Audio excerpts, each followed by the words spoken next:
हमारे अनुग्रहकारी दयालु पिता परमेश्वर, हम आपका धन्यवाद देते हैं पिता, आज के दिन के लिए धन्यवाद देते हैं पिता। प्रभु जी, होने दे कि जब वचन का प्रकाशन होता है पिता, होने दे कि प्रभु जी तू बोल और बातचीत कर, हम सब से तू बोल और बातचीत कर, हमारे हृदय को छू प्रभु, वचन हमारे हृदय को छू नहीं पाए और वचन का प्रकाशन पवित्र आत्मा अपने सामर्थ्य के द्वारा हमें दे। पिता परमेश्वर, सारी बातों की आदर महिमा आपको देते, विनती यीशु मसीह के नाम से मांगते हैं, आमीन। तो हम लोग अब देख रहे हैं लूका रचित सुसमाचार, उसका 5 अध्याय और उसका 1 से 7। लूका रचित सुसमाचार, उसका 5 अध्याय, उसका 1 से 7 वचन। जब भीड़ परमेश्वर का वचन सुनने के लिए उस पर गिरी पड़ती थी और वह गन्नेसरत की झील के किनारे पर खड़ा था, तो ऐसा हुआ कि उसने झील के किनारे 2 नावें लगी हुई देखी और मछुए उन पर से उतरकर जाल धो रहे थे। उन नावों में से एक पर, जो शमौन की थी, बढ़कर उसने उससे विनती की कि किनारे से थोड़ा हटा ले चले। तब वह बैठकर लोगों को नाव पर से उपदेश देने लगा। जब वह बातें कर चुका तो शमौन से कहा, गहरे में ले चल और मछलियां पकड़ने के लिए अपने जाल डालो। क्या बोले यीशु मसीह शमौन को कि गहरे में, नाव को गहरे पानी में ले चल और मछली पकड़ने के लिए अपने जाल डालो। आगे पढ़ो। शमौन ने उसको उत्तर दिया, हे स्वामी, हमने सारी रात मेहनत की और कुछ न पकड़ा, तो भी तेरे कहने से जाल डालूंगा। जब उन्होंने ऐसा किया तो बहुत मछलियां घेर लाए और उनके जाल फटने लगे। बस बस बस, है ना। यहाँ पे क्या हो रहा है कि जब पहली बार जब यीशु मसीह अपने चेलों को बुलाए, है ना, तो वहाँ पे 2 नावें थी झील के किनारे और सब के सब क्या कर रहे थे, जाल धो रहे थे, क्योंकि सारी रात उन लोग मछली पकड़ने की कोशिश करते थे, जाल को डालते थे, इंतज़ार करते थे, निकालते थे, तो एक भी मछली उसमें नहीं फंसती थी। फिर उधर डालते थे, थोड़ा नाव हटाते थे, सोचते थे यहाँ मिलेगा, मछली पकड़ने की कोशिश करते थे, लेकिन मछली, ऐसा करते करते सुबह हो गया और उन लोग जब थक हार गए तो बोले अब छोड़ो, रहने दो। अब हम लोग क्या करते हैं, अपने अपने जाल को पानी से धो के उसमें जो भी नदी, जो तालाब या जो समुद्र रहता है उसमें जो कचड़ा फंस जाता है, उन सबको क्या कर रहे थे, हटा रहे थे। तभी वहाँ पे, है ना, क्या होता है, नाव को जब यीशु मसीह उपदेश देना समाप्त करते हैं तो शमौन मतलब पतरस, शमौन मतलब पतरस, नाव को गहरे पानी में ले चल और मछली पकड़ने के लिए अपने जाल डालो। ये क्या है, एक आदेश है, आज्ञा। यीशु मसीह क्या बोल रहे हैं कि नाव को गहरे पानी में ले चल और मछली पकड़ने के लिए अपने जाल डालो। तो शमौन ने उत्तर दिया, हे स्वामी, हमने सारी रात बड़ा परिश्रम किया परंतु कुछ भी हाथ न लगा, फिर भी मैं तेरे कहने से जाल डालूंगा।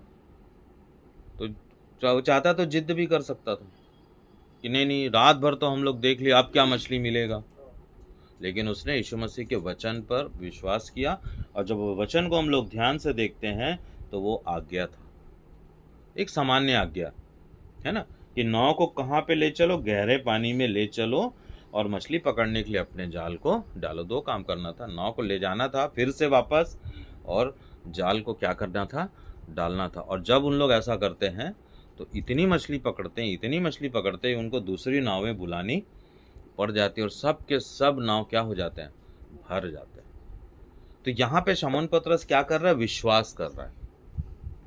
उसने विश्वास किया, हालांकि उसने बोला कि सारी रात हमने मेहनत की लेकिन हमारे हाथ कुछ भी नहीं लगा, लेकिन शमौन पतरस विश्वास करके बोलता है, क्या बोलता है कि फिर भी मैं तेरे कहने से क्या करूंगा, जाल डालूंगा, है ना।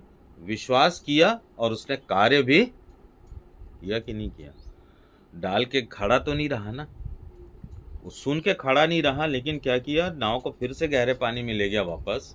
उनके शरीर थक चुके होंगे, है ना, रात भर नींद में होंगे उन लोग, खाना नहीं खाए थे, गरम गरम चाय या रोटी और मछली नहीं खाए थे, लेकिन फिर भी उन लोग क्या करते हैं, आज्ञा का पालन करते हैं। और जब उन लोग गहरे नाव में लेके जाते, गहरे पानी में लेके जाते हैं, तो इतनी मछली अधिक पकड़ लेते हैं कि उनको दूसरी नावें बुलानी पड़ती है, आगे लिखा हुआ है। ठीक है। तो जब एक मनुष्य आज्ञा मानता है तो क्या करता है, उस पर विश्वास करता है, और जब विश्वास करता है तो उसके लायक कर्म करता है। कर्म ही आज्ञाकारिता है, कर्म को ही बोलते हैं आज्ञा पालन करना। कोई ऐसा कर्म नहीं है बाइबल में, जैसे हम लोग पिछले बार देखे थे भला काम, है ना, पहले देखते आ रहे हैं, भला काम जो है वो आज्ञा पालन वाला काम है। ठीक है। अब हम लोग आगे थोड़ा सा और चलते हैं, निकालते हैं मत्ती रचित सुसमाचार, उसका 14 अध्याय, मत्ती रचित सुसमाचार उसका 14 अध्याय, उसका 22 से 31। मत्ती रचित सुसमाचार उसका 14 अध्याय और उसका 22 से लेकर 31 वचन को हम लोग क्या करेंगे, पढ़ेंगे। पढ़ो। तब उसने तुरंत अपने चेलों को नाव पर चढ़ने के लिए विवश किया। अब फिर यहाँ पे यीशु मसीह और चेले हैं, वहां पर क्या थे, वहां पे रात भर उन लोग मछली पकड़ने की कोशिश कर रहे थे। यीशु मसीह आते हैं, एक नाव में खड़े होके उपदेश देते हैं, और जैसे ही उपदेश समाप्त हो जाता है उसके नाव का किराया चुका देते हैं, है ना। यीशु मसीह उसके नाव का किराया चुका देते हैं। लेकिन पतरस जो था, शमौन जो था, वो आज्ञा को बांधता है, नाव को फिर से अनमने मन से ही लेके गया होगा, लेकिन ढेर सारी मछलियों को क्या करता है, पाता है। इससे क्या साबित होता है कि जब हम विश्वास करते हैं, जब हम आज्ञाकारिता में चलते हैं, तो परमेश्वर आशीष देता है। ऐसे आशीष परमेश्वर नहीं देता। परमेश्वर जो है आशीष कब देता है, जब हम विश्वास के साथ कर्म भी करते हैं। चलो, अब यहाँ पे क्या हो गया, अब यहाँ पे क्या हो रहा है कि तब उसने शीघ्र ही अपने चेलों को नाव पर चढ़ने के लिए विवश किया कि वे उससे पहले उस पार जाएं, जबकि वह स्वयं भीड़ को विदा करने लगा। भीड़ को विदा करने के पश्चात वह पर्वत पर अकेले प्रार्थना करने के लिए चला गया। जब संध्या हुई तो वहां पर वो अकेला था, परंतु नाव किनारे से कुछ किलोमीटर दूर लहरों में डगमगा रही थी, क्योंकि हवा विपरीत थी। सुबह के लगभग 3 बजे झील पर चलते हुए वह किनके पास आया, चेले नाव में आगे पहले बढ़ चुके थे, इधर यीशु मसीह प्रार्थना कर रहे थे।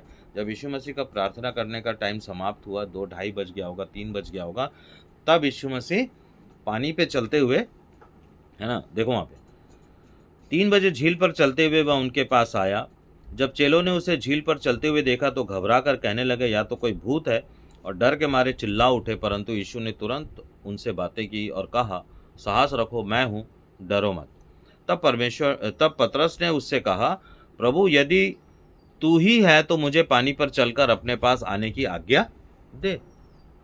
तो पहले तो चेले लोग डर गए, लेकिन जब यीशु मसीह को पहचान गए तो इधर नाव में चेले बैठे हैं, और इधर ये वही पतरस है जो वहाँ पे मछली, रात भर मछली नहीं मिला था, लेकिन अब उसको मछली मिल गया था। ये वही पतरस है जब चेलों के साथ था। और पतरस क्या बोलता है कि, क्या बोला कि प्रभु यदि तू ही है तो मुझे पानी पर चलकर अपने पास आने की आज्ञा दे।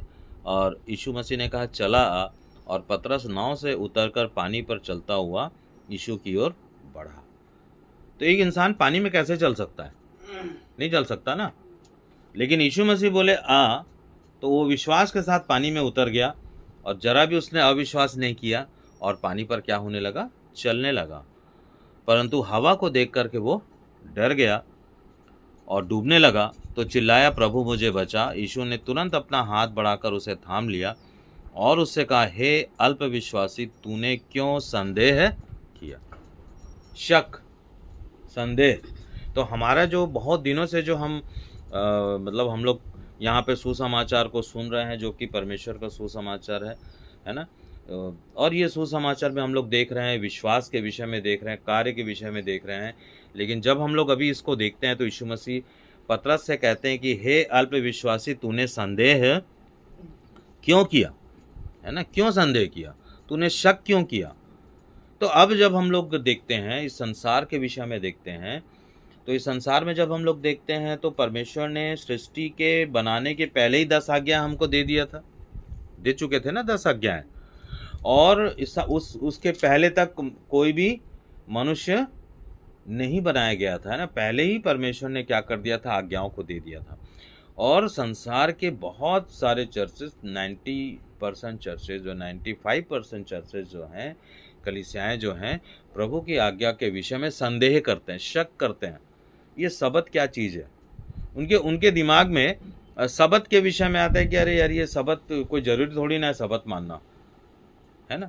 लेकिन ये सृष्टि किसकी है, परमेश्वर की है। परमेश्वर ने कुछ सोच समझ कर ही 10 आज्ञा दिया है ना। परमेश्वर ने मनुष्य के भलाई के लिए 10 आज्ञा दिया है। लेकिन जब उसमें लोग शक करते हैं या लोगों को नहीं पता रहता और पता चलने के बाद भी फिर उसमें क्या करते हैं, मीन में एक निकालते हैं, तो वो अविश्वासी है। अल्पविश्वासी का मतलब क्या होता है, मतलब जरा सा विश्वास करने वाले लोग परमेश्वर को परमेश्वर करके तो मानते हैं, लेकिन वो उसके वचन को, उसकी आज्ञाओं को, उनकी शिक्षाओं पर ध्यान नहीं देते। जबकि परमेश्वर का की वचन, जो 10 आज्ञाओं का महत्वपूर्ण वचन है कि तू विश्राम दिन को पवित्र करके मानने, और उस दिन तू कोई भी कामकाज ना करना, और उस दिन तू क्या करना, रुकना, आशीष, मतलब वहां पे परमेश्वर ने आशीष रखा हुआ है। परमेश्वर ने 6 दिन को आशीष नहीं दिया। कहीं पे बाइबल में नहीं लिखा है कि 1 2 3 4 5 6 ये छठों दिन को आशीष किया। वहां पे परमेश्वर ने सब चीजों को बनाया, है ना। लेकिन 7वें दिन को परमेश्वर ने क्या किया, आशीष दिया है। ठीक है, चलो अब हम लोग देखते हैं, जैसे कि सवाल ये कि जो आज हम लोग जो आज वचन देख रहे हैं, तो उसका वचन को हम लोग ऐसा देखें कि मुझ में क्या कमी है, मुझ में क्या कमी है ना। जब हम लोग 10 आज्ञाओं को देखते हैं तो हम लोग देखते हैं कि क्या 10 आज्ञा हमारे जीवन में काम कर रहा है। यदि 10 आज्ञा जीवन में काम कर रहा है तो अच्छी बात है। लेकिन यदि 10 आज्ञाओं में से हो सकता है 2 आज्ञा 3 आज्ञा हमारे जीवन में काम नहीं कर रहा है, 4 आज्ञा काम नहीं कर रहा है, तो हमको क्या करना चाहिए, उसके तरफ ध्यान देना चाहिए और उसके प्रति हमको परमेश्वर के वचन को अपने जीवन में लाने के लिए प्रयास करना चाहिए। कर्म करना ही प्रयास करना है, भला काम यही है। ठीक है, तो हम लोग देख रहे थे कि हम सब क्या है, परमेश्वर के लोग हैं, और उसकी महिमा के प्रकाश में हमारे जीवन जो परमेश्वर की इच्छा के अनुसार पवित्र आत्मा की सहभागिता में खर्च होता है, यही बातें परमेश्वर को क्या करती है, प्रसन्न करती है। कि एक व्यक्ति का मन, हृदय वो क्या करता है, उसका परमेश्वर की ओर लगा होना चाहिए। ठीक है, आप संसार में सब काम कर रहे हो, लेकिन वचन की शिक्षा, उसकी आज्ञाओं पर निरंतर मन लगा रहना और जीवन में उद्धार के मार्ग में आगे बढ़ते रहना, ये एक विश्वासी के जीवन में होना चाहिए। आज्ञाओं को मानना भी जरूरी है, शिक्षा भी जरूरी है। शिक्षा कहाँ से मिलेगा, बाइबल से ही मिलेगा। आज्ञा भी कहाँ से मिलेगा, बाइबल से ही मिलेगा। जब ये चीज़ें हमारे जीवन में 2 बातें पूरी होती हैं, मतलब 2 बातें हम करने लगते हैं, तब हमारे जीवन में अनुशासन होना भी जरूरी है। तो आज्ञाएं, मसीह है ना, परमेश्वर की आज्ञाएं, मसीह की आज्ञाएं, शिक्षा को प्राप्त करना और जीवन पर्यंत तक अनुशासन में बंध के रहना। निकालेंगे हम लोग एक वचन, हम लोग निकालेंगे फिलिपियो 2 अध्याय उसका 12 वचन क्या बोलता है वहाँ पे, है ना। पौलुस क्या बोलता है, पौलुस जो है वो तीमुथियस को बोलता है, और ये दोनों अपने आप को चेला तो नहीं कहते, लेकिन ये प्रभु के दास कहते हैं ना। निकालो फिलिप्पी 2:12, लिख पढ़ो। इसलिए हे मेरे प्रियो, जिस प्रकार तुम सदा से आज्ञा मानते आए हो, वैसे ही अब भी न केवल मेरे साथ रहते हुए, पर विशेष करके अब मेरे दूर रहने पर भी डरते और कांपते हुए अपने अपने उद्धार का कार्य पूरा करते आओ। बस, है ना। उद्धार का काम हर इंसान के व्यक्तिगत जीवन में पूरा करना जरूरी है। मेरे बोलने से किसी का उद्धार नहीं हो जाएगा, वचन के सुनने से भी उद्धार नहीं होगा, लेकिन वचन के सुनने से जो विश्वास होता है, उस विश्वास के आधार पर जब हम लोग कर्म करते हैं, जब हम परमेश्वर के वचन की आज्ञाओं में को अपने जीवन में पूरा स्थान देते हैं, जब हम वचन की शिक्षा में बने रहते हैं, वचन की शिक्षा को प्राप्त करते जाते हैं, है ना, और अनुशासन में बने रहते हैं, मसीही अनुशासन में जब हम लोग बने रहते हैं, तो क्या होता है, क्या होता है, ये तीनों बातें जब हमारे जीवन में पूरी होती हैं, यही तीनों बातें हमको धीरे धीरे धीरे धीरे उद्धार की तरफ लेकर के जाती हैं। उद्धार समझ रहे हो ना, छुटकारा, है ना, उद्धार। कि जब यीशु मसीह आएंगे तो हमारा छुटकारा प्रथम पुनरुत्थान में होना, हमें नया हमारा पुनरुत्थान होना चाहिए, यही उद्धार है ना। उद्धार का अंतिम स्तर यही है। इसलिए मृत्यु पर्यंत हमको क्या करना पड़ेगा? परमेश्वर की आज्ञाओं में बना रहना, वचन की शिक्षा को प्राप्त करते रहना और अनुशासन, मसीही अनुशासन में जीवन को व्यतीत करना। ठीक है, ये तीन बातें। ठीक है, तो पौलुस क्या कहता है कि तुम ज्योति के सदृश चमको, मतलब तुम्हारी जो आज्ञाकारिता है वो यीशु मसीह के जैसा होना चाहिए। और यीशु मसीह बोलते हैं ना कि मैं जगत की ज्योति हूँ, तो उस ज्योति के समकक्ष में हमको आना जरूरी, तभी हमारा पुनरुत्थान होगा, नहीं तो नहीं होगा। प्रथम पुनरुत्थान तभी होगा जब हम अपने जीवन में परमेश्वर की आज्ञाओं को मान करके चल रहे हैं, शिक्षा में बने हुए हैं, शिक्षा को ग्रहण कर रहे हैं, उसको अपने जीवन में क्या कर रहे हैं? स्थान दे रहे हैं। और तीसरी बात है कि हम मसीह अनुशासन में चल रहे हैं। हम जितना वचन हमको सुनाई देता है, उस वचन को हम उतने वचन में हमको क्या करना है? 100% चलना है। ठीक है, चलिए निकालेंगे इफिसियों की पत्री 5 अध्याय और उसका 8 वचन। इफिसियों की पत्री 5 अध्याय उसका 8 वचन निकालेंगे। क्या बोलता है?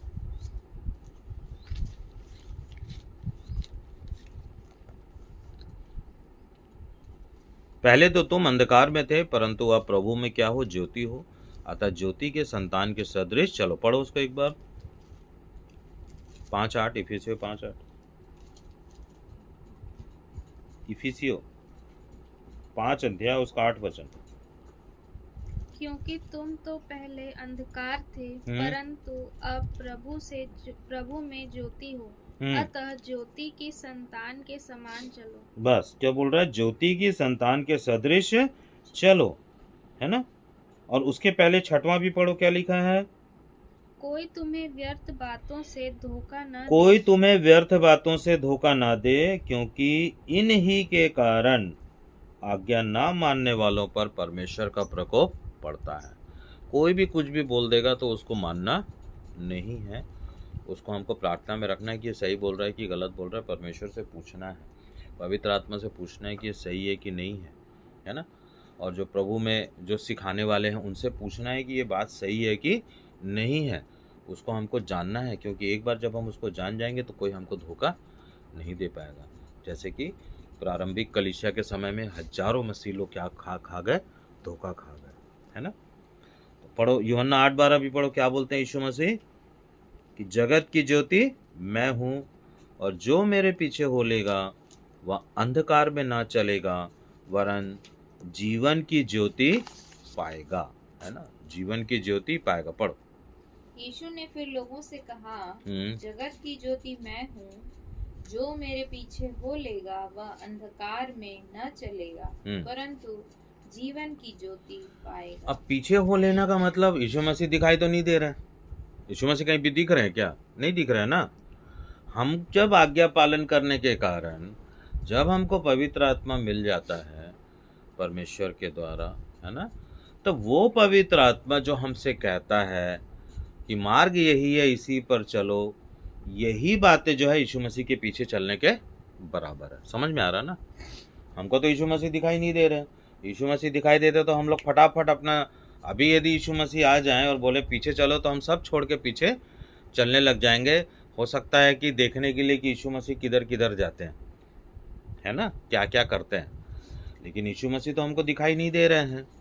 लेकिन हम सब जो विश्वास करने वाले लोग हैं, जिन्होंने यीशु मसीह को क्या किया है? प्रसन्न किया आज्ञा पालन करने के द्वारा, है ना।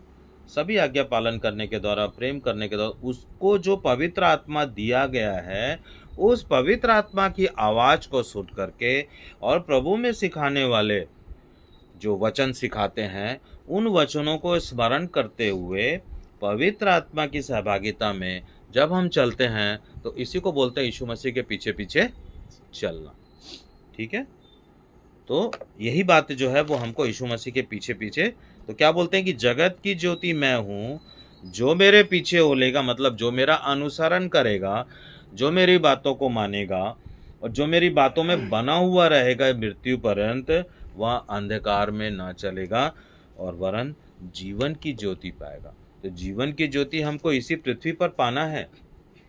हम इस पृथ्वी पर क्या बोले हैं, तुम जगत की ज्योति हो, और हम बोल रहे हैं कि जगत की ज्योति हो और हमारे जीवन में झूठी झूठ चल रहा है, तो कहीं से ज्योति दिखाई देगा क्या? नहीं दिखाई देगा ना। तो ज्योति का मतलब ये होता है कि हमको हमारे अंदर में वचन के द्वारा, वचन की शिक्षा के द्वारा, आज्ञाओं को मानने के द्वारा और मसीही जीवन में जो अनुशासन होता है, उस अनुशासन में कई बार परमेश्वर की ताड़ना भी मिलती है। उस ताड़ना को हल्की बात ना समझ करके जब हम इन सब बातों को मिला करके अपने जीवन में स्थान देते हैं और उस पर निरंतर चलते रहते हैं, परमेश्वर को प्रसन्न करते रहते हैं, तब हम जगत की ज्योति ठहरते हैं। तब हम जगत की ज्योति ठहरते हैं, है ना। चलो, पौलुस क्या बोलता है कि अपने उद्धार के काम को पूरा करते जाओ। यीशु मसीह क्या कहते हैं कि जो मेरा अनुसरण करता है, तो यीशु मसीह क्या बोले कि तुम मुझसे सीखो कि मैं मन में नम्र और क्या हूँ, दीन हूँ।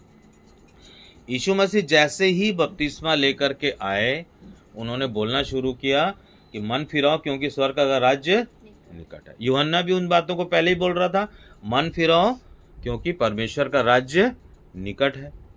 फिर बाद में पौलुस ने भी कहा मन फिराओ क्योंकि परमेश्वर का राज्य निकट है। उनके चेलों ने भी कहा मन फिराओ क्योंकि परमेश्वर का राज्य निकट है। और आज हम भी संसार की कलीसिया को कहते हैं कि मन फिराओ क्योंकि परमेश्वर का राज्य निकट है।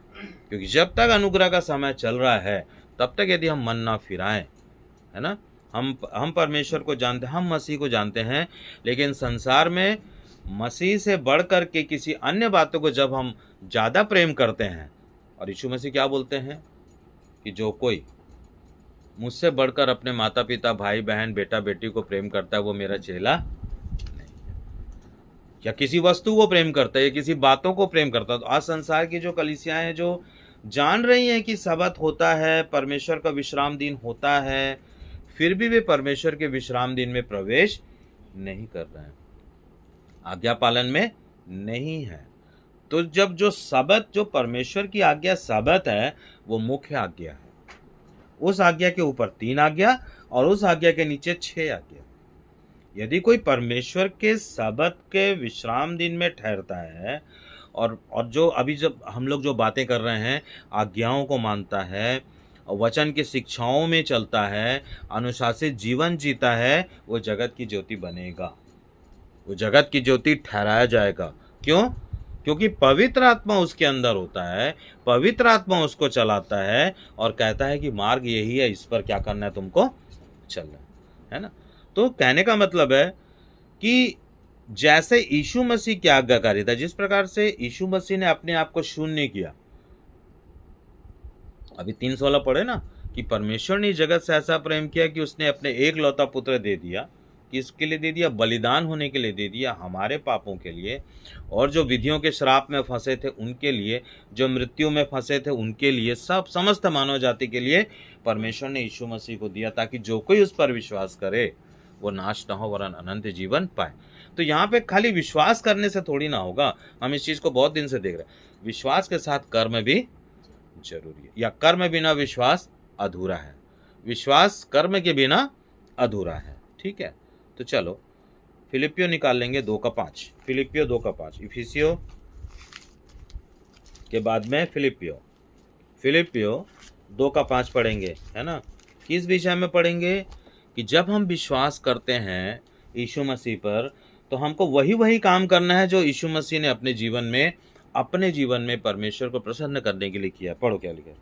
जैसा मसीह यीशु का स्वभाव था, वैसा ही तुम्हारा भी स्वभाव हो। जैसा यीशु मसीह का स्वभाव था, या अपने में वही स्वभाव रखो जो मसीह यीशु में था। आगे पढ़ो। जिसने परमेश्वर के स्वरूप में होकर भी परमेश्वर के तुल्य होने को अपने वश में रखने की वस्तु न समझा, है ना। जैसे वो परमेश्वर का पुत्र था, है ना। क्या बोल रहा है कि उसने अपने आप को दिया, किसको किसको किस परमेश्वर के प्रति भी दे दिया, परमेश्वर के प्रति आज्ञाकारी रहा यीशु मसीह, और मनुष्य के प्रति समर्पित रहा। समझ में आ रहा है ना। परमेश्वर के प्रति आज्ञाकारी रहा, और जो काम यीशु मसीह को यहाँ पे इस पृथ्वी पर करना था उस काम को पूरा यीशु मसीह ने किया। तो एक तरफ परमेश्वर की आज्ञा थी और दूसरी तरफ मनुष्य की मृत्यु थी, है ना। मनुष्य के श्राप थे, मनुष्य के पाप थे, है ना, जो दंड उनको मिलने वाला था, मनुष्य जो नरक में जा रहा था, इन समस्त बातों को उन्होंने अपने ऊपर में क्या किया, ले लिया, और ले करके वो क्या हुए, मरे और फिर जीवित भी हुए। तो कहने का मतलब है कि यीशु मसीह ने अपने आप को इतना शून्य किया कि उसने दास का स्वरूप धारण किया, है ना, और मनुष्य की समानता में हो गया। दास किसको बोलते हैं? जैसे मान लो कि एक ऐसा व्यक्ति जिसका अपना कुछ भी अस्तित्व नहीं रहता। पहले दास प्रथा हुआ करता था, है ना। लोग अपने अपने घर में 10-10, 15-15 दास रखते थे, उनसे जी भर के काम कराते थे, रात में उठा के भी काम कराते थे, और उनको थोड़ा खाने पीने के लिए दे देते थे, थोड़ा पहनने के लिए कपड़ा दे देते थे, लेकिन उनको पैसा कौड़ी नहीं मिलता था। उसको बोलते थे दास। वे चेन से बांध करके दूसरे एक जगह से दूसरे जगह ले जाए जाते थे। वो स्वरूप जिसपे एक आदमी अपना संपूर्ण जब अस्तित्व को खो देता है तो वो दास कहलाता है। तो पौलुस और तीमुथियुस भी अपने आप को यीशु मसीह के दास कहते थे। उन्होंने संसार और संसार के सारे बातों के प्रति जो एक मनुष्य के अंदर में पाया जाता है, उन तमाम बातों को उन्होंने क्या किया, इतना अपने आप को शून्य किया, इतना अपने आप को नम्र किया, इतना अपने आप को दीन किया कि ये भी क्या हो गए थे, यीशु मसीह के दास हो गए थे। और यीशु मसीह किस मनुष्य के समानता में आकर के परमेश्वर का क्या हो गया, दास हो गया। दास का मतलब है अपने अस्तित्व को खो देना, है ना। तो जब तक हमारे अंदर अस्तित्व है, स्व का अस्तित्व है, तब तक हमारे अंदर घमंड है, तब तक हमारे अंदर एक दूसरे को दोष देने की बातें हैं, बुराई करने की बातें हैं, नीचा गिराने की बातें हैं, है ना। बहुत सारी बातें हैं जो संसार की बातें होती है। तो इन सब बातों को तो यीशु मसीह क्रूस पे ले चुके हैं, लेकिन फिर भी मन में नम्र और दीनता के रखने के कारण ये सारी बातें हमारे जीवन से जाते रहना, इसलिए पवित्र आत्मा जरूरी है। अब आपको यूट्यूब में बहुत सारी मिल जाएगी कि आप अपने जीवन में व्यभिचार को जड़ से कैसे उखाड़ें। तो ये सब जो है ना, इन लोग कहानी कहते हैं, सलाह मतलब क्या देते हैं, सलाह देते हैं। ये परमेश्वर के शुद्ध वचन को मनुष्य के सामने नहीं रखते। बस हम लोगों ने इफिसियों 4:14 में क्या देखा था, पढ़ लो, वापस जाओ इफिसियों 4:14, क्या बोल रहा था 4:14 में। अतः आगे को हम आगे को बालक ना रहे जो मनुष्यों की ठग विद्या, धूर्तता, भ्रम की युक्ति और सिद्धांत रूपी हवा के हर एक झोंके से उछाले और इधर उधर घुमाए जाते हैं। अब कहीं भी चले जाइए चर्च में, ऐसा अभी एक व्यक्ति ने, नाम नहीं लूंगा मैं उस प्रचारक का, लेकिन वो व्यक्ति बोल रहा है कि यीशु मसीह आसमान का बादलों को चीर करके आने वाला है। अब ये बताओ कहाँ लिखा है बादलों को चीर करके आने वाला है? बाइबल में लिखा है कि यीशु मसीह बादलों के साथ आने वाला है। तो मैंने उनको एक कमेंट किया कि ये मेरा नंबर है, मेरे से बात करिए, आप लोगों को गुमराह मत करिए, शुद्ध वचन मनुष्य तक पहुंचाइए, मसीह का शुद्ध वचन पहुंचाइए, ताकि वो किसी भी प्रकार के भ्रम में ना रहे। अब वो बोल रहा है, वो आदमी देख रहा है, अरे यीशु मसीह बादलों का सीना चीर के आसमान को चीर के आ रहा है। तो ये सब बोलना मतलब क्या करना है, भ्रम की युक्ति में घुमाना, इधर उधर घुमाना होता है। चलो हम लोग का सब्जेक्ट ये नहीं है, आगे देखेंगे। फिलिपियों 2:8 को भी देखो, 2:8 क्या बोल रहा है, इस प्रकार मनुष्य के रूप में प्रकट होकर स्वयं को दीन किया, और यहां तक आज्ञाकारी रहा कि उसने क्रूस की मृत्यु को भी क्या कर लिया, सह लिया। यीशु मसीह ने क्रूस की मृत्यु को सह लिया। सोचो कि वो परमेश्वर था, वो परमेश्वर के बराबर अपने आप को मनुष्य के सामने प्रस्तुत कर सकता था, है ना। उसको पकड़ने के लिए, जब यीशु मसीह को पकड़ने के लिए आए तो यीशु मसीह ने कहा कि यदि मैं अभी चाहूँ तो स्वर्ग की सेनाएं यहाँ पे आ जाएंगी, लेकिन नहीं, क्योंकि उसको मनुष्य के उद्धार को पूरा करने के लिए उसको अपना जीवन को क्या करना था, देना था। ठीक है, तो यही वही बोल रहा है। चलो, तो हम लोगों को क्या बातें सिखाती हैं? ये सब बातें से हम क्या सीखते हैं कि एक विश्वास करने वाले को यीशु का अनुसरण करना अर्थात ठीक उसके जैसा आज्ञाकारिता में चलने के लिए यीशु के साथ हमारे जीवन में सहभागिता जरूरी है। पहला यूहन्ना निकाल लेंगे 1:7। पहला यूहन्ना 1:7, यीशु मसीह के साथ सहभागिता। जैसे हमारे जीवन में कोई दोस्त रहता है तो हम उसको ज़्यादा से ज़्यादा समय देते कि नहीं देते। जिस दोस्त को हम अच्छा समझते हैं तो उससे हमको बहुत प्रेम रहता है तो उनको ज़्यादा समय देते हैं, उसके साथ घूमने चले जाते हैं, मार्केट चले जाते हैं, उसके साथ खाना खाते हैं। और जो ऐसे जो दोस्त होते हैं, है ना, उनको क्या बोलते हैं? लंगोटिया यार बोलते हैं।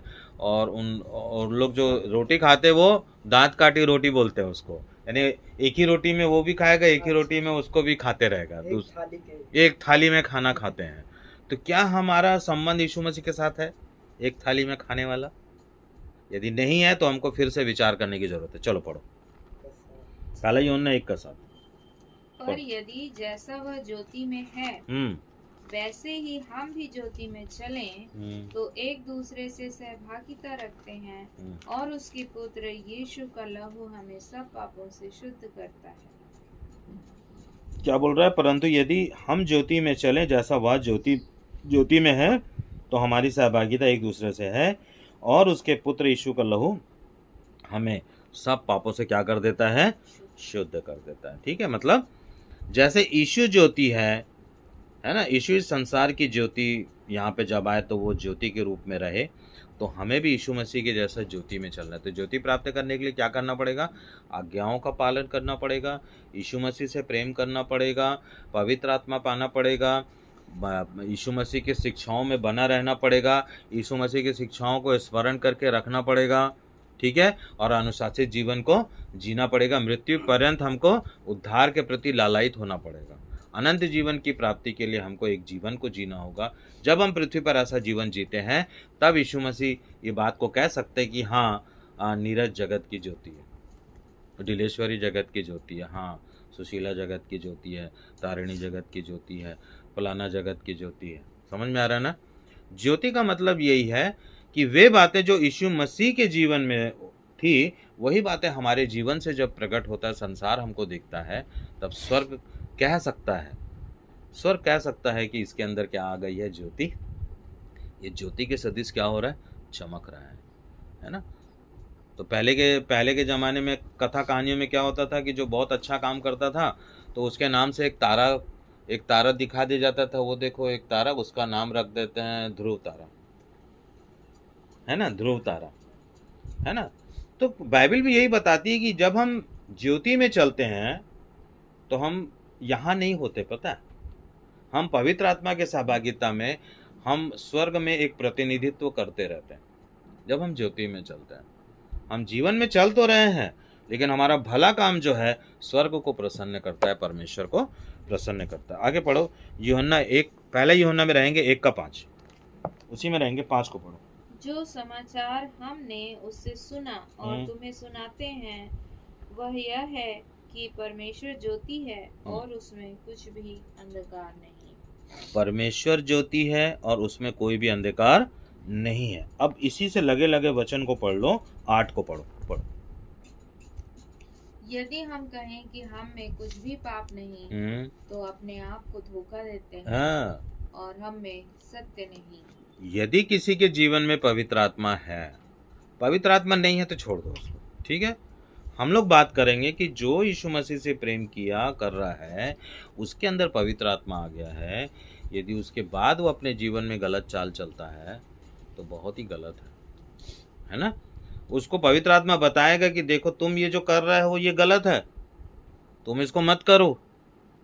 हम सबके जीवन में ये हो रहा है, मैं मान ही नहीं सकता कि नहीं हो रहा है, सबके जीवन में हो रहा है। जरा सा हम लोग गलत कुछ बोल देते हैं, करते हैं, सोचते हैं तो तुरंत पवित्र आत्मा की आवाज़ आती है, देखो भैया ये जो है ना ये गलत है, मार्ग ये है, इस पर चलो। तो पवित्र आत्मा हमको सिखाता है, क्योंकि हम मनुष्य हैं, गलती होती है, लेकिन गलती करने से पहले पवित्र आत्मा हमको क्या करता है? संभालता है। तो क्या बोल रहा है कि यदि हम कहें कि हम में पाप नहीं तो अपने आप को धोखा देते हैं और हम में सत्य नहीं है। ठीक है, और यदि हम अपने पापों को मान लें तो वह हमारे पापों को क्षमा करने और हमें सब बातों से, सब अधर्म से वो शुद्ध करने में विश्वास योग्य है। तो परमेश्वर की विश्वास योग्यता यानी यीशु मसीह की विश्वास योग्यता और मनुष्य की विश्वास योग्यता में आसमान जमीन का अंतर है। लेकिन जितनी बातें हमको दी गई है, जितनी बातें हमने सुना है, जितनी बातों में हमको चलना है, उन पर हमको विश्वास करना है और उन हमको कर्म करते रहना है, कर्म करना है, आज्ञाकारिता में चलना है, अनुशासन में बने रहना है, ठीक है ना। और शिक्षाओं को स्मरण रखना है ना। यदि मान लो कि कहीं लड़ने की बात है, चुप हो जाओ। क्रोध आ रहा है, चुप हो जाओ। चोरी करने का मन कर रहा है, रुको, क्योंकि ये सब शरीर के काम है। लुचपन आ रहा है मन में, रुको। क्यों? क्योंकि पवित्र आत्मा हमको क्या करेगा, बताएगा।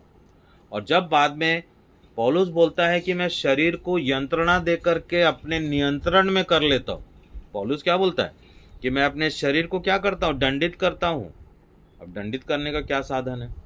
मारेगा थोड़ी ना। कोड़ा जैसे मार्केट में लोग ऐसे चकाचक चकाचक चलाते हैं, उई उई उई उई आवाज़ आता है और डम्मर डम्मर डम्मर डम्मर होता है और उसके शरीर में पूरा क्या लगा रहता है, खून खून। ऐसा नियंत्रण नहीं। शरीर पर नियंत्रण वचन के द्वारा, आज्ञाओं के पालन के द्वारा, ठीक है, अनुशासन, कठोर अनुशासन के द्वारा और उससे बढ़ के उपवास के द्वारा। कई बार हमको अपने शरीर को नियंत्रित करने के लिए उपवास में जाना पड़ता है। उपवास दिखावे के लिए नहीं होना चाहिए। उपवास में हमको जाना पड़ता है। जब हम उपवास में जाते हैं तो अब अपने शरीर को क्या करते हैं, कमज़ोर करते हैं। हम शरीर को भोजन देना बंद करते हैं, शरीर को हम कमज़ोर होने देते हैं। फिर जब शरीर कमज़ोर होगा तब आपके अंदर में, किसी व्यक्ति के अंदर में पाप जो है काम नहीं, समझ में आ रहा है ना। तब हम क्या करते हैं, पवित्र आत्मा को क्या करते हैं, मौका देते हैं कि पवित्र आत्मा हमको संभालेगा। नहीं तो शरीर प्रबल हो जाएगा, क्योंकि वचन क्या कहता है कि शरीर जो है वो पवित्र आत्मा के विरोध में और पवित्र आत्मा शरीर के विरोध में। तो पौलुस बोलता है कि मैं अपने शरीर को क्या करता हूँ, कठोर यंत्रणा के द्वारा मैं क्या करता हूँ, नियंत्रित करता हूँ। चलो अभी इसमें कुछ बचा हुआ है। तो हम लोग क्या देख रहे हैं, विश्वास के विषय में देख रहे हैं, उद्धार के विषय में देख रहे हैं। पौलुस क्या बोल रहा है, कि उद्धार के मार्ग में आगे बढ़ते जाना है ना। हम लोग निकाल लेंगे इब्रानियों 11 अध्याय उसका 6 वचन। इब्रानियों 11 अध्याय 6 वचन है ना, पानी पी। 11 अध्याय उसका 6 वचन, इब्रानियों 11 अध्याय 6 वचन। कोई बात नहीं, ठीक। क्योंकि विश्वास के बिना परमेश्वर को प्रसन्न करना अनहोना है। ये सब बोलते हैं, ये सारे चर्चेस के लोग बोल रहे हैं कि विश्वास के बिना उसको प्रसन्न नहीं कर सकते, विश्वास के बिना परमेश्वर को प्रसन्न करना अनहोना है। तो जो परमेश्वर की बात है वो आपके जीवन में क्यों नहीं है? आपके जीवन में 10 आज्ञाओं का प्रवाह क्यों नहीं है? आप 10 आज्ञाओं में क्यों नहीं जीते हैं? आप मत्ती 5 अध्याय के अनुसार क्यों नहीं जीते हैं? आप अनुशासन में क्यों नहीं जीते हैं? जब ये करते हैं तब हमारा विश्वास जो है वो बढ़ता जाता है, विश्वास परिपूर्णता में आता है और तब हम संसार में ज्योति सदृश ठहरते हैं। तब यीशु मसीह कह सकते हैं स्वर्ग से कि तुम जगत की, है ना, पहाड़ पर बसा हुआ नगर छिप नहीं सकता। दिए को जला करके टोकरी के नीचे नहीं रख देते हैं, उसको डीवट पे रखते हैं। क्यों? ताकि सबको प्रकाश दे। तुम पृथ्वी के क्या हो? नमक हो। तुम्हारा स्वाद जो है वो हर इंसान को भाना चाहिए। पृथ्वी के नमक है हम, है ना। विश्वास कोई छोटी मोटी चीज नहीं है। विश्वास परमेश्वर की ओर से ही आता है। जब हम विश्वास करते हैं परमेश्वर हमको सामर्थ्य देता है कि हम विश्वास करें। ठीक है, चलिए पढ़ो उसको। और विश्वास बिना उसे प्रसन्न करना अनहोना है। विश्वास के बिना परमेश्वर को प्रसन्न करना अनहोना है। और क्योंकि परमेश्वर के पास आने वाले को विश्वास करना चाहिए। परमेश्वर के पास आने वाले को क्या करना चाहिए? विश्वास करना चाहिए। और कि वह है। तो जब वो है तो उसकी 10 आज्ञाएं भी है कि नहीं है? मेरे को बताओ। यदि परमेश्वर है तो उसका पुत्र है, पुत्र है तो बलिदान के लिए आया है। ये सारे सृष्टि को परमेश्वर ने बनाया है ना। उसके पहले ही परमेश्वर ने क्या दे दिया, 10 आज्ञाओं को दे दिया है। तो तुम 10 आज्ञाओं में सब्त के दिन को क्यों नहीं, मनुष्य की बातों को क्यों मानते हो?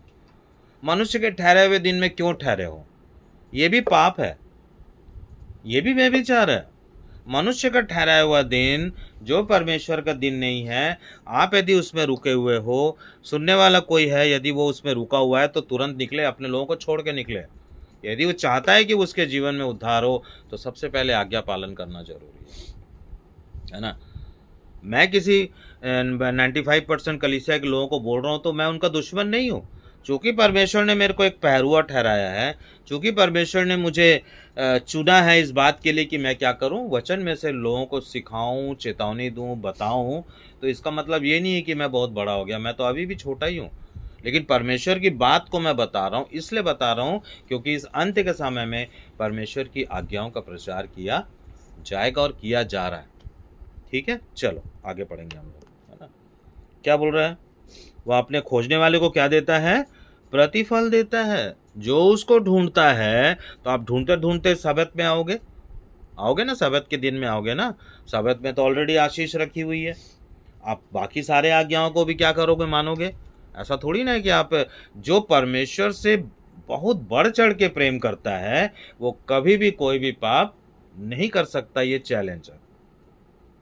जो यीशु मसीह से बढ़ के प्रेम करना शुरू कर देगा उसको संसार और संसार की ताकतें हिला ही नहीं सकती, क्योंकि इसके पहले कि हम गिरे, परमेश्वर हमको पवित्र आत्मा हमारे जीवन में भेज करके हमको संभाल लेगा।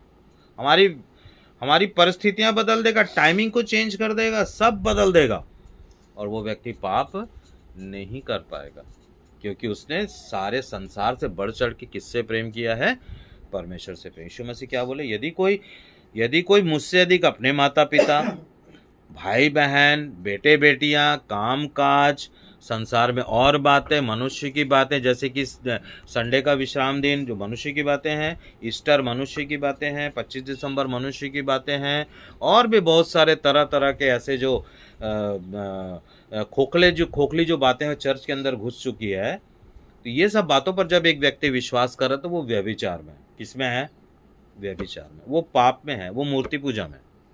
लेकिन यदि कोई उससे निकल रहा है, ये सुन के निकल रहा है, यीशु मसीह क्या बोल रहे हैं प्रकाशिता के 18:4 में, कि उनमें से क्या करो, निकलो और उनके पाप के सहभागी मत बनो। चलिए और क्या बोल रहा है, इब्रानियों 11:1 पढ़िए, 11:1 पढ़ो। अब विश्वास आशा की हुई वस्तुओं का निश्चय और अनदेखी वस्तुओं का प्रमाण है। विश्वास तो आशा की हुई वस्तुओं का स्पष्ट निश्चय है और अनदेखी वस्तुओं का क्या है, प्रमाण है। विश्वास आशा की हुई वस्तुओं का स्पष्ट निश्चय है और अनदेखी वस्तुओं का हम विश्वास कर रहे हैं, क्या विश्वास कर रहे हैं, कि एक न एक दिन हम उद्धार को पाके और एक न एक दिन हमारा अनंत जीवन में प्रवेश होगा। यही तो हमारा विश्वास है ना। हमारा ये विश्वास नहीं कि हमको करोड़ों रुपए मिल जाए, नहीं। जो मसीह के लोग होते हैं, जो मसीह से प्रेम करते हैं, उनका विश्वास जो होता है वो अनंत जीवन, उद्धार, प्रभु में अनुशासन में चलना, आज्ञाओं को पूरा करते जाना अपने जीवन में, परमेश्वर को प्रसन्न करना, ठीक है, पवित्र आत्मा को पाना, पवित्र आत्मा की सुनना, ये सब किस में आता है, विश्वास में आता है ना। तो विश्वास क्या है, आशा की हुई वस्तुओं का स्पष्ट निश्चय और अनदेखी वस्तुओं का क्या है, प्रमाण है। कि हमने यीशु मसीह को नहीं देखा है, हमने उद्धार को अभी देखा नहीं है, हम अभी अपने जीवन में उद्धार को क्या कर रहे हैं, धीरे धीरे अपने जीवन में पूरा कर रहे हैं। संसार बोलेगा कि ये क्या लोग हैं, है ना, ये सबत मानते हैं, ये 7वें दिन में रुक जाते हैं, ये 7वें दिन में कोई कामकाज नहीं करते, है ना। तो हम यहाँ पे रुकते इसलिए क्योंकि हम परमेश्वर से प्रेम करते हैं, हमको समझ में आ गया, परमेश्वर ने हमको बता दिया, चेता दिया, छू दिया, है ना। परमेश्वर ने हमको छू दिया, स्पर्श कर दिया है। जब परमेश्वर स्पर्श करता है, जब परमेश्वर का जो स्पर्श होता है उसमें चंगाई होती है, चाहे वो शारीरिक चंगाई हो, चाहे वो आत्मिक चंगाई हो। परंतु मेरा ये मानना है कि एक बार शरीर में कुछ भी हो जाए लेकिन आत्मिक चंगाई व्यक्ति के जीवन में जरूरी है। यीशु मसीह क्या बोलते हैं कि यदि तू आंखों से पाप करे तो तू एक आंख निकाल दे, अच्छा है कि तू अंधा होकर, एक आंख से अंधा होकर के तू जीवन में प्रवेश करे। यदि यदि तेरा पैर तुझे ठोकर खिलाए तो अच्छा है कि तू पैर को क्या कर दे, काट दे। अच्छा होगा कि तू एक पैर से लंगड़ा होकर के तू स्वर्ग के राज्य में क्या करे, प्रवेश करे। तो स्वर्ग के राज्य में प्रवेश करने के लिए, अनंत जीवन में आने के लिए, उद्धार को पूरा करने के लिए हमको क्या करना पड़ेगा, अपने शरीर को यंत्रणा में से गुजारना पड़ेगा। यंत्रणा का मतलब ये नहीं है कि हम खाना पीना ही बंद कर दें। प्रार्थना जरूरी है, वचन पढ़ना जरूरी है, जो वचन हम सुने हैं उस वचन को हम अपने हृदय में रखना भी जरूरी है। ठीक है, चलिए और आगे देखेंगे हम लोग। पहला यूहन्ना 2 अध्याय उसका 22 और 23 वचन को पढ़ेंगे। पढ़िए।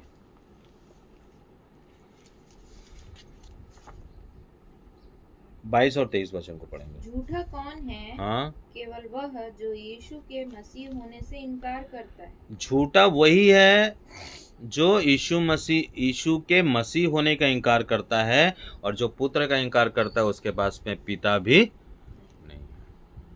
तो परमेश्वर ने 10 आज्ञाएं दी, हमको नहीं मालूम है कि मतलब इस संसार के पहले क्या था, कैसा था। जब हम जाएंगे तब हम देखेंगे, है ना।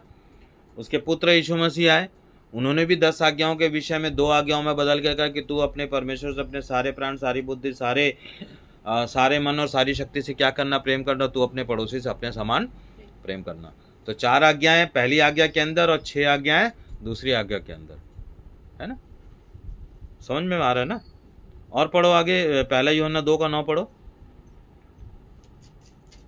जो कहता है, जो कोई ये कहता है कि मैं ज्योति में हूँ और अपने भाई से बैर रखता है, हाँ, वह अब तक अंधकार ही में है। हाँ, जो कहता है कि मैं क्या हूँ, ज्योति हूँ, मैं मसीह के जैसा हो गया हूँ, लेकिन फिर भी अपने भाई से घृणा करता है, तो वह अब तक क्या है, अंधकार में है।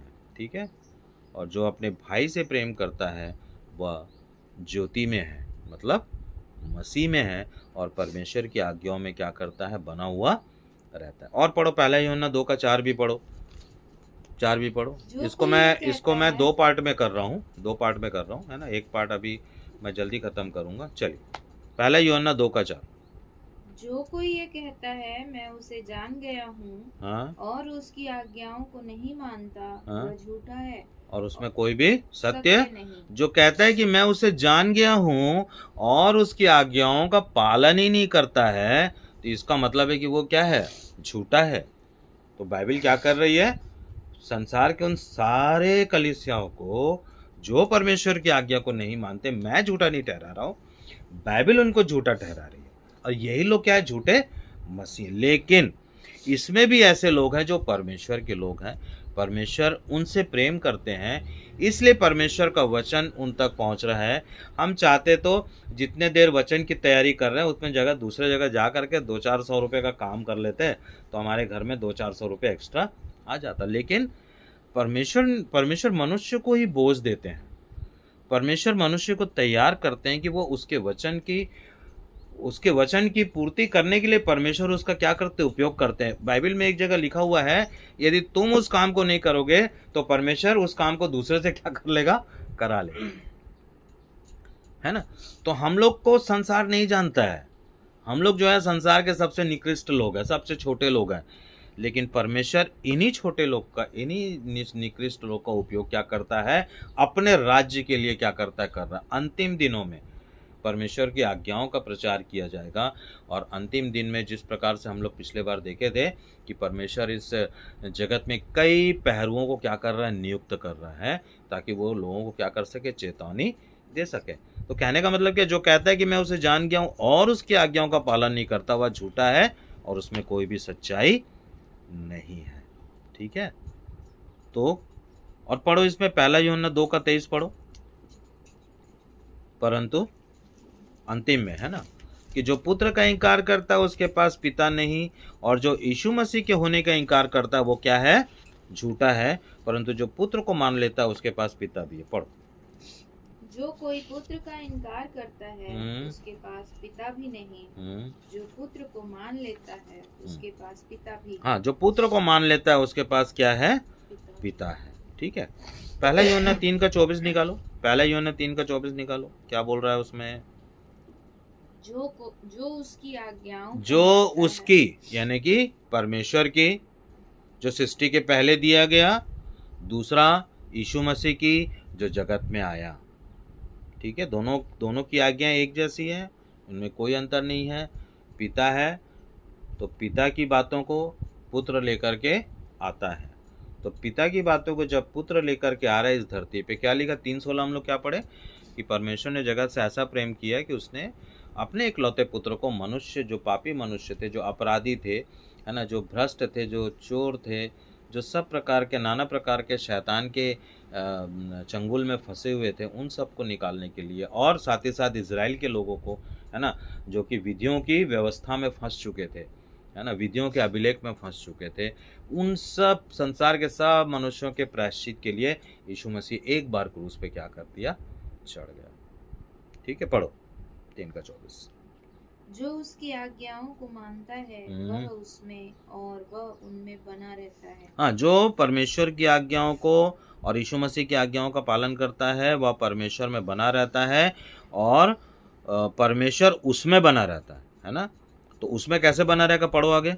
अर्थात और इसी से अर्थात उस आत्मा से जो उसने हमें दिया हाँ है। और इसी से अर्थात उस आत्मा से, आत्मा क्या? पवित्र आत्मा जो उसने हमें दिया है, हम जानते हैं कि वह हम में बना रहता।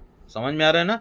इसका मतलब है कि आपको उद्धार पाने के लिए विश्वास तो आप कर ही रहे हो, लेकिन आपको यीशु मसीह से प्रेम करना पड़ेगा, है ना, उसकी आज्ञाओं का पालन करना पड़ेगा, प्रसन्न करना पड़ेगा।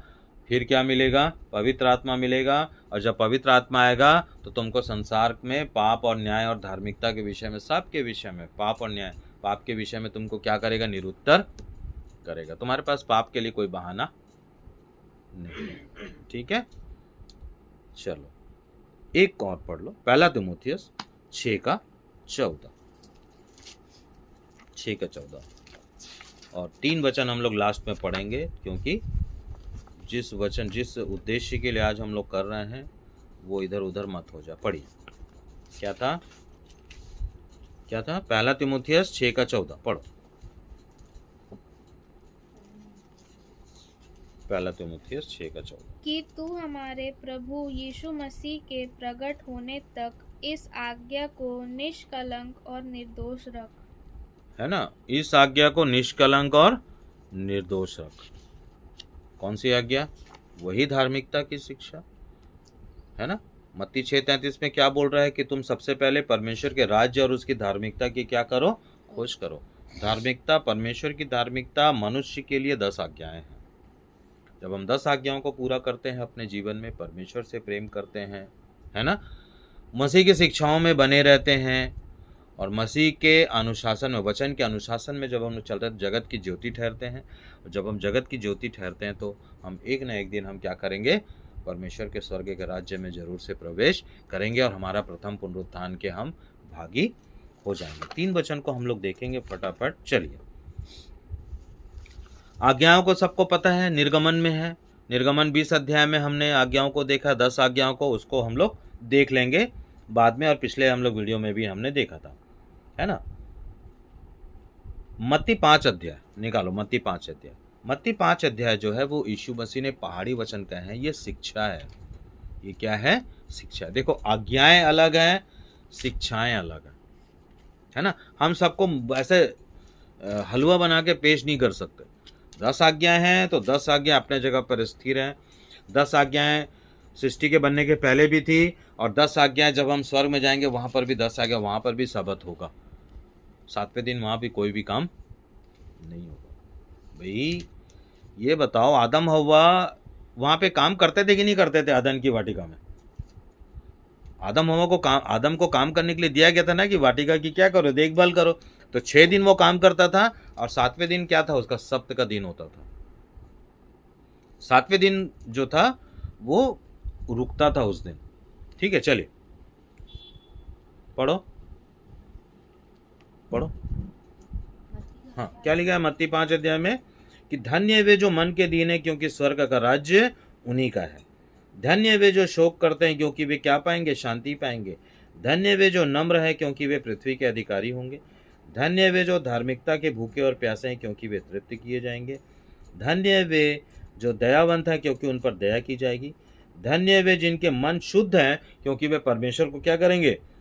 और शुद्ध मन कब आएगा? जब हम उसकी आज्ञाओं का पालन करेंगे, जब हम उसकी आज्ञाओं में बने रहेंगे, और जब हमको पवित्र आत्मा पाप के प्रति निरुत्तर करेगा, तब हमारे अंदर की अशुद्धता धीरे धीरे दूर होगी और हम धीरे धीरे क्या हो जाएंगे? शुद्ध होते जाएंगे।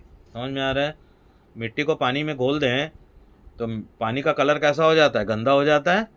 लेकिन एक समय आता है कि सारा का सारा मिट्टी और उसके कण क्या हो जाते हैं? नीचे बैठ जाते हैं, यानी कि जीवन के जो पाप हैं वो समाप्त हो जाते हैं और ऊपर का पानी साफ दिखाई देने लगता है। तो मैं इसको ऐसी उपमा दिया हूँ। कहने का मतलब है कि जब तक हम आज्ञाओं को नहीं मानेंगे, आज्ञाओं में चलेंगे नहीं, आज्ञाओं में बने नहीं रहेंगे, जब तक हम उसकी शिक्षाओं में नहीं चलेंगे, जब तक हमारे जीवन में अनुशासन नहीं रहेगा, हम ज्योति के रूप में कन्वर्ट नहीं हो पाएंगे, हम ज्योति में बदल नहीं पाएंगे। और क्या बोलता है कि धन्य वे जो धार्मिकता के कारण सताए जाते हैं, क्योंकि स्वर्ग का राज्य उन्हीं का है। आप आज्ञा पालन ही नहीं कर रहे हो, है ना। और संसार में कुछ लोग जो चर्च में जाके घुस करके जो कुछ करते हैं, है ना, आप आज्ञा ही नहीं पालन कर रहे हो। हम लोगों ने पिछले बार क्या देखा कि तुम जब तुम भला काम करते हो और तब सताए जाओगे, तब परमेश्वर की ओर से प्रशंसा होगी। तुम्हारे अंदर तो आज्ञा ही नहीं है, तुम्हारे अंदर शिक्षाएं नहीं है, तुम्हारे अंदर अनुशासन ही नहीं है, तो फिर वो उस पर यदि आप सताए जा रहे हो तो उसको सताने वताने नहीं बोलते, ये परमेश्वर की ओर से दंड है। ठीक है ना नीरज? ये परमेश्वर की ओर से दंड है। यीशु मसीह क्या बोल रहा है यूहन्ना से 18 अध्याय में? वो सारे कलीसिया को जो कि रविवारी कानून का पालन कर रही है, जो किसी भी तरीके से परमेश्वर की आज्ञाओं को नहीं मानते, उनको चेतावनी है और सलाह भी है कि उनमें से क्या करो, निकलो।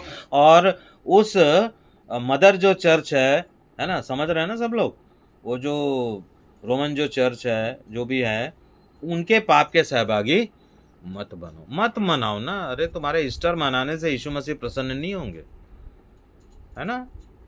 तुम्हारे जीवन में तुम जब वचन में चलोगे, आज्ञा पालन करोगे, अनुशासन में रहोगे और एक दूसरे से प्रेम करोगे, तभी तुम क्या करते हो? सहभागिता रखते हो। ज्योति तुम्हारे अंदर तब है जब तुम अपने लोगों से क्या करते हो? प्रेम करते हो। तो हम प्रेम कर रहे हैं, हम भी प्रेम करते हैं, लेकिन चूंकि यहाँ पे हमको चेतावनी देने के लिए रखा गया है, एक पहरेदार के रूप में रखा गया है, तो हमको चेतावनी देना है। यदि हम चेतावनी ना दें तो इसके पहले हम पढ़ चुके हैं कि यदि कोई दुष्ट, परमेश्वर ने कहा गया कि मैं दुष्ट के मृत्यु से प्रसन्न नहीं होता हूं। हम लोग देखे हैं ना कि मैं दुष्ट की मृत्यु से प्रसन्न नहीं होता हूं। ठीक है, तो जब यदि तू उसको चेताएगा, नहीं चेताएगा, तो मैं उसका लेखा तुझी से लूंगा, है ना। और यदि तू उसको चेता रहा है तो मैं उसका लेखा तुझसे नहीं लूंगा। तो हम यदि किसी को चेता रहे हैं, बता रहे हैं, समझा रहे हैं, तो परमेश्वर हमसे लेखा नहीं लेगा। चलिए एक वचन और देखेंगे, अंतिम वचन हम देखेंगे पहला कुरिन्थियों 9 अध्याय उसका 27 वचन। पहला कुरिन्थियों 9 अध्याय और उसका 27 वचन क्या बोलता है? देखो 27 वचन क्या बोल रहा है? परंतु मैं अपनी देह को मारता, कूटता और वश में लाता हूँ। मारता, पौलुस क्या बोल रहा है कि मैं अपनी देह को मारता, कूटता और वश में लाता हूँ। ऐसा नहीं था कि पौलुस के पास कोई चेन था और वो कमरे में बंद होकर के सटाक अपने आप को क्या करता था? मारता था, या अपना हाथ काट लेता था, या खून गिराता था, है ना। ऐसा कुछ भी नहीं, या अपने आप को कोड़े मरवाता था, ऐसा कुछ भी नहीं है। शरीर को, अपनी देह को यंत्रणा यानी मारना, कूटना का मतलब क्या होता है? कि संसार और संसार के पाप में कभी भी सहभागिता नहीं होना। समझ में आ रहा है? संसार और संसार की बातों से दूर रहना। इस दूर रहने में जो संघर्ष हमारे शरीर के अंदर आत्मा और देह के बीच में होता है, इसी को बोलते हैं मारना और कूटना। ना कि कोई चेन लेकर के अपने शरीर को मार रहे, कूट रहे हैं और खून खून हो रहे हैं और अपने आप को तमाशा बना रहे हैं, ऐसा कुछ नहीं। तमाशा यीशु मसीह बन चुका, यीशु मसीह तमाशा बन चुका है ना। किसके लिए? मेरे और आपके लिए। सब जानने के बाद भी जब कोई व्यक्ति यीशु मसीह से प्रेम नहीं करता है और वो बोलता है कि मैं मसीह हूं, तो बहुत ही दुख की बात है ना। पढ़ो और आगे पढ़ो, क्या बोल रहा है? कहीं ऐसा ना हो कि मैं औरों को प्रचार करके खुद अयोग्य ठहर जाऊं।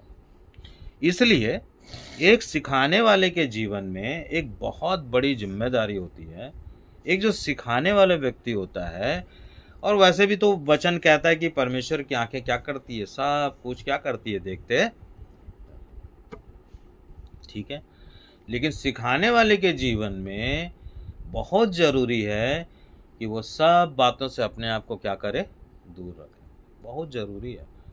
इसलिए पौलुस बोलता है कि मैं अपने देह को मारता कूटता हूँ, है ना, और वश में रखता हूँ, ताकि मैं औरों को प्रचार करके अयोग्य, खुद ही अयोग्य न ठहरो, है ना। ये है। चलिए गलातियों निकाल लेंगे 5 अध्याय 22-23 वचन। गलातियों 5 अध्याय 22-23 वचन।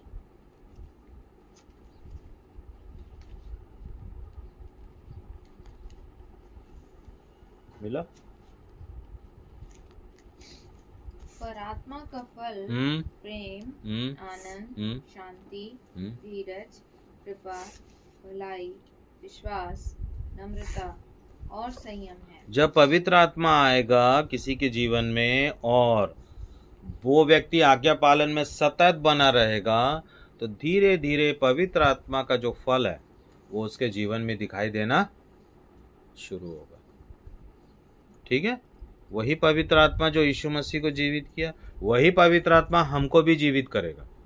हम लोग देखें ना पिछले बार, है ना, कि जिस यीशु मसीह की मतलब पवित्र आत्मा उनको क्या करता है? जीवित। खब कि इसमें बहुत सारा वो है, अपने को ये नहीं देखना, लेकिन वही पवित्र आत्मा हमको क्या करेगा? जीवित करेगा। ठीक है। तो जब तक पवित्र आत्मा का फल मैचिंग नहीं होगा, है ना, ऐसा मैचिंग, इधर पवित्र आत्मा, इधर शरीर, इधर मेरा शरीर है, ये पवित्र आत्मा है मान लो, है ना, तो पवित्र आत्मा के यहाँ पे 9 फल दिख रहे हैं। वो फल आईने की तरह मेरे शरीर में और मेरे देह में और मेरे आत्मिक जीवन में दिखना। ठीक है। ये जब दिखेगा तो यही पैमाना है, आज्ञा पालन पैमाना है ना। मसीह की आज्ञाओं में बने रहना, परमेश्वर की आज्ञाओं में बने रहना, वचन की शिक्षा को निरंतर पाते रहना और उसमें बढ़ते रहना, और क्या करना? उद्धार के काम को क्या करना? पूरा करना, मतलब अनुशासन, है ना। हमको क्या करना है? अनुशासन में हमको क्या करना है? बना हुआ रहना। क्योंकि यदि अनुशासन हमारे जीवन में नहीं है तो बहुत ही मुश्किल। अंतिम वचन 1 तीमुथियुस 4:16 पढ़ के हम लोग समाप्त करें। 1 तीमुथियुस 4:16 पढ़ो, क्या बोलता है? अपनी और अपने उपदेश की चौकसी रख। देखो क्या बोल रहा है? खुद की पहरेदारी करना, और जो उपदेश हमने सुने हैं, जो वचन हमने सुने हैं, आज्ञाओं के वचन को सुने हैं, शिक्षा के वचन को सुने, अनुशासन के वचन को सुने हैं, इन पर क्या करना? अपनी पहरेदारी बैठाना है। समझ में आ रहा है? जब हमारी पहरेदारी इन पर होगी तब ये वचन हमारे जीवन में काम करेगा, है ना। पढ़ो फिर से।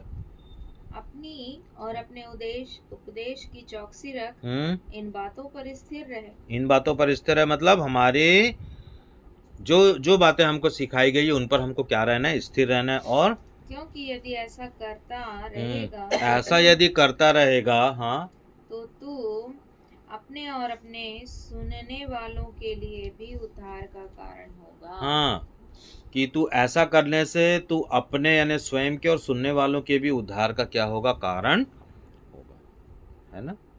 और इब्रानी की पत्री 7:25 वचन क्या कहता है?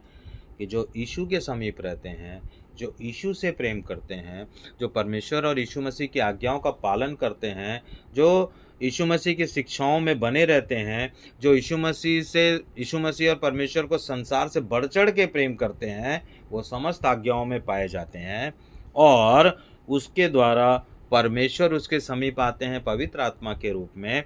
और लिखता है वचन कि अतः जो उसके द्वारा परमेश्वर के समीप आते हैं वह उनका पूरा पूरा उद्धार करने में समर्थ है ना। परमेश्वर यीशु मसीह हमारा आधा अधूरा उद्धार नहीं करेगा, है ना। हमारा जीवन आधा अधूरा हो सकता है कि आज्ञा नहीं मान रहे तो हमारा जीवन आधा अधूरा है, शिक्षा को नहीं समझ पा रहे हैं, आधा अधूरा जीवन है, ठीक है। तो कहने का मतलब है सतत आज्ञा पालन करना, शिक्षा को व्यवहार में लाना, अनुशासित जीवन को जीना, अर्थात अपनी आशा, उद्धार और अनंत जीवन की पूर्ण निश्चयता को प्राप्त करने के लिए अंत तक प्रयत्नशील होना। इब्रानियों 6:11 पढ़ लो। इब्रानियों 6:11 क्या बोल रहा है? जिसको भी मिल रहा है वो तुरंत पढ़ेंगे। क्या बोल रहा है? इब्रानियों के 6:11 क्या बोल रहा है? हमारी इच्छा है कि तुम में से प्रत्येक अपनी आशा की पूर्ण निश्चयता को प्राप्त करने के लिए अंत तक प्रयत्नशील रहे, जिससे कि तुम आलसी ना हो जाओ, परंतु यीशु मसीह का अनुकरण करो, जो विश्वास और धीरज के द्वारा प्रतिज्ञाओं का वारिस है। ठीक है।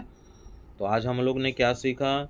हम लोगों ने देखा कि उद्धार तभी संभव है जब हम विश्वास में निरंतर बढ़ते चले जाएंगे, आज्ञाओं को थामे रहेंगे, आज्ञाओं में बने रहेंगे, परमेश्वर और यीशु मसीह को प्रसन्न करते रहेंगे, पवित्र आत्मा को पाएंगे, पवित्र आत्मा की सहभागिता में बने रहेंगे, वचन की शिक्षा को सुनेंगे, बाइबल को पढ़ेंगे, प्रार्थना में बने रहेंगे, है ना, और अपने जीवन को अनुशासित करके जिएंगे।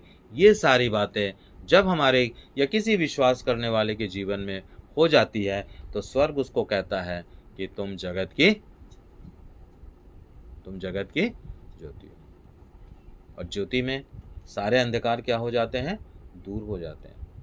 जब कोई भी क्या हुआ, पतरस को जब बहुत सारी मछलियां मिल गई, रात भर अंधेरे में उन लोग क्या कर रहे थे? मछली को ढूंढ रहे थे, है ना। और जब मछली मिल गई, पौलुस को अपने अंदर का उसको समझ में आ गया कि मैं एक पापी मनुष्य हूँ। वो यीशु मसीह के चरणों में वहाँ पे गिर जाता है और बोलता है कि प्रभु तू मुझसे दूर हट, मैं एक पापी मनुष्य हूँ। पतरस बोल रहा है।